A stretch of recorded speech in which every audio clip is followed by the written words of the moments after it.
11 years ago today, I bought this. 3 months ago, Belkin killed it, along with 7 other devices in my house.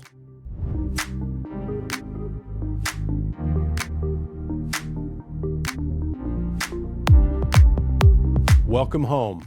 Let's unlock this. I'm Justin, and I've been building smart homes for 11 years. Today, on the exact 11-year anniversary of when I bought this first smart home device, I want to talk about something that affects almost everyone with a smart home, and most people don't see it coming until it's too late. On May 8th, 2015, I bought a Belkin WeMo smart switch on Amazon, $46.16.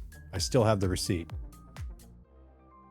That single plug was the start of what is now 84 device smart home running on a 4 mesh node network. It taught me what smart home was. It taught me what to look for. It taught me what to avoid. And on January 31st of this year, Belkin pulled the plug on it permanently, along with most of the other WeMo devices people built their smart homes around. Here's what happened. In July of last year, Belkin announced they were ending support for the WeMo line. As of January 31st, 2026, they shut down the cloud servers that made these devices function as smart devices. The app stopped working. The voice integration stopped working. Remote access, gone. A handful of devices that ran Apple HomeKit through Thread continued working. Most didn't. In my house alone, 7 devices got bricked. This one still works as a regular plug. The smarts are gone. Useless for smart home control. When a company decides to walk away from the smart home market, your investment walks away with them. There's no class action that brings these devices back online. No firmware update from a community of developers. When the cloud servers go dark, the devices go dumb. 11 years of buying smart home equipment has taught me one truth that no one tells you about when you're starting out. Smart home ecosystems die. All of them, eventually. Not the underlying technology, that keeps evolving. The companies, the cloud platforms, the apps that connect everything, those have a lifespan. Lowe's killed Iris in 2019. Staples Connect died years before that. Google bought Revolve and bricked the hubs 2 years later. Wink subtly forced everyone onto a paid subscription with barely any warning. Best Buy shut down their Insignia smart home line. Belkin just joined the list. The lesson isn't that smart home is bad. The lesson is, who do you trust to keep your smart home running? Let me show you the difference between then and now. This is what I've been replacing my dead WeMos with. Amazon Smart Plug, 20 bucks. I bought 4 of them last week. The setup difference is night and day. The original WeMo plugs from 2015, setup was a process. Connect to a separate Wi-Fi network the device created. Then transfer it to your home Wi-Fi. Hope the app stayed connected long enough to finish. Often you had to reset the device 3 or 4 times before it would work to actually join. Even the newer WeMos got better, but never got easy. There was always something. The Amazon Smart Plug? Plug it in. Open up the Alexa app. The app finds it automatically. Done. 30 seconds, start to finish. I've now set up 4 of them. 0 issues, not even one. That's 11 years of progress in one comparison. The technology has gotten dramatically simpler. The hard part isn't whether the device works. The hard part is choosing brands that won't strand you when they walk away from the market. Here's a story that taught me something I want you to know if you're buying or building a new home. A few years back, I convinced a builder I work with to start offering smart home features as a standard inclusion in their new homes. Not an upgrade. Not an add-on, standard, built right in. And they trusted me to architect the whole package. So I designed it. Cat 6 wired throughout.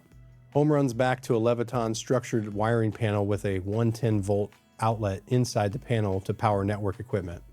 Wi-Fi mesh network with pre-wired Cat 6 access points. So coverage is solid throughout the home. And the smart home devices themselves, plugs, switches, the works. The first house we built with this package was my very own model. And when I went through it, I caught something. The devices they had installed weren't the ones I had specified. They had switched to Z-Wave devices instead of the Wi-Fi devices in my specs. They weren't being vindictive about it. They saw a cheaper price on the Z-Wave devices and figured a switch is a switch. They didn't know the difference between Z-Wave and Wi-Fi protocols. Most people don't. Now, Z-Wave is a real technology. It's been around since the early 2000s. It has real benefits. Z-Wave devices don't congest your Wi-Fi network because they offer on a completely different frequency, 908 megahertz instead of 2.4 gigahertz. Your phone, laptop, and smart TV aren't competing with your light switches for airtime.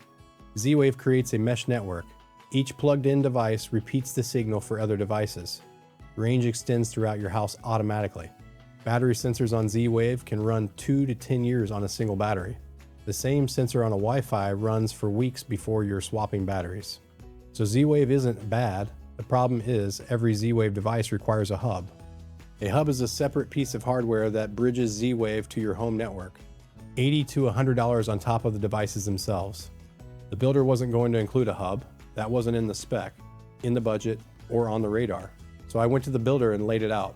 We have two options. Either we add the hub to the standard package and absorb that cost, or we go back to my original Wi-Fi based spec where the homeowner just connects through Alexa or the Sync app, no hub needed.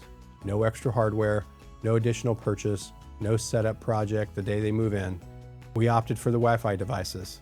Easier for buyers to set up, no extra device sitting in their structured wired panel, no instruction manual they'd never read. They walk in, connect to Wi-Fi, control through Alexa, done. The lesson here isn't that Z-Wave is bad. The lesson is that smart home decisions in a new build need to think about what the homeowner actually has to do on day one. If the answer is they need to research, buy, and set up a hub before any of this works, that's a failure of design, not a failure of the homeowner. So, which is actually better for you? Honest answer, it depends on your setup. If you have a strong mesh router system, decent internet bandwidth, and you're mostly doing plugs, switches, and lights, Wi-Fi only is fine. That's how my 84 device smart home runs. 4 EuroMax 7 nodes, gigabit fiber, the network handles everything. But here's the catch. Most homeowners running 84 devices on a single $80 router from their internet provider would have major problems. The reason Wi-Fi only works for me is because I overbuilt a network underneath. If you're working with a basic router and lots of battery-powered sensors, door sensors, motion detectors, leak sensors, then a hub-based system like Zigbee or Z-Wave is actually the better choice. Better battery life, less network congestion, more reliable. And if you're building a new home or starting fresh in 2026, look for devices that are Matter certified. Matter is the new universal standard backed by Apple, Google, and Amazon, and Samsung. Matter devices work across every major ecosystem, and they're designed to last beyond any single company. Before we even talk about which devices to buy, there's a bigger choice you need to make. Which ecosystem do you want to control everything through? Because here's the thing. Yes, you can control any of these devices through the brand's own app on your phone, but that's not how a real smart home works in practice. Nobody opens 4 different apps to turn on lights, lock the front door, and check the camera. You build a smart home around a central system that controls everything together. There are 4 main ecosystems, and your choice between them shapes everything you buy from that point forward. Amazon Alexa, this is what I use. I have 8 Echo devices throughout my house, and even in my wife's apartment in Philadelphia. Echo Dots, an Echo Show 8, the regular Echo, an Echo Spot, that's the one with the small screen on it.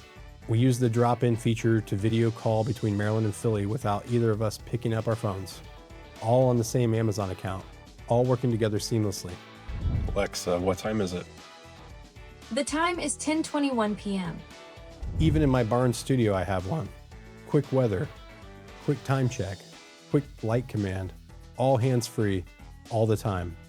That's how integrated it gets. Alexa has the widest device compatibility of any ecosystem. Almost every smart home product on the market works with Alexa. Setup is generally the easiest, voice recognition is solid, and if you're already in the Amazon ecosystem with Prime, it just feels natural. I've personally had great success with it. Google Home, backed by Google Assistant. Strong if you're already in the Google ecosystem. Android phone, Nest thermostat, Nest cameras. Google Assistant is arguably the smartest of the voice assistants for general questions. Device compatibility is solid, but slightly behind Alexa. Apple HomeKit and Siri. This is the choice if you're all in on Apple. iPhone, iPad, Apple Watch, HomePod. HomeKit has the best privacy story of any ecosystem and excellent integration with Apple devices. The trade-off is that fewer smart home products are HomeKit certified compared to Alexa or Google.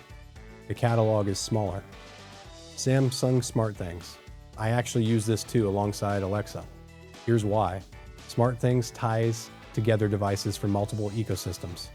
I can look at my Ring doorbell, which is an Amazon-owned product, directly from my Samsung smart refrigerator with the Family Hub display. That cross-ecosystem integration is genuinely useful when you have devices from different brands. SmartThings is also more flexible for advanced users who want to do complex automations. Honest take, this is a personal choice, not a right or wrong answer. Pick the ecosystem that matches the phones, computers, and devices you already use. You can layer in a second one like SmartThings if it solves a specific problem, but don't try to make every ecosystem your primary.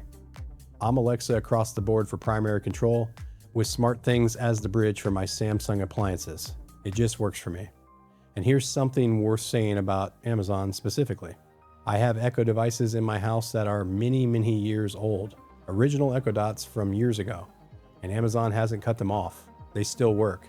They still get updates. They still respond to Alexa exactly the way they did the day I plugged them in. That's the kind of long-term commitment that matters.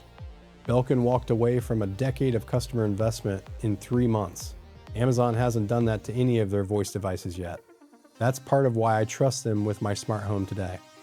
Now that you know the ecosystem question, here's what 11 years of smart home has me running today. For smart plugs, Amazon Smart Plug. $20, best-selling smart plug on Amazon for a reason. It just works. For smart light switches in my 1983 home, which doesn't have a neutral wire in the light switch box, I use Sync 3-wire switches. That's CYNC, formerly C by GE, now owned by Savant. Critical detail. Sync makes both 3-wire, which is no neutral required, and 4-wire neutral required versions. Most homes built before 2011 don't have a neutral wire at the switch box. The National Electrical Code didn't require it until then. So if your home is older, like mine, you need the 3-wire version. Buy the wrong one and it won't install. I've installed every single pull sync switch in my house myself. The 3-way switches I had to have an electrician do because the wiring is much more complex. Sync customer support actually has been fantastic, and the switches have been rock solid for years. And here's something I love about them. When Wi-Fi does drop occasionally, there's a little tab on the bottom you pull out. Light goes off, wait about 30 seconds, push it back in, and it reboots, and it reconnects. Comes back on white when it's reconnected to Wi-Fi. Easy, no app, no factory reset, no losing your settings. For everything else, sensors, cameras, locks, advanced automation, that's a longer conversation for a future video. If you're just getting started or rebuilding your smart home in 2026, here's what 11 years of mistakes and migrations taught me. 1.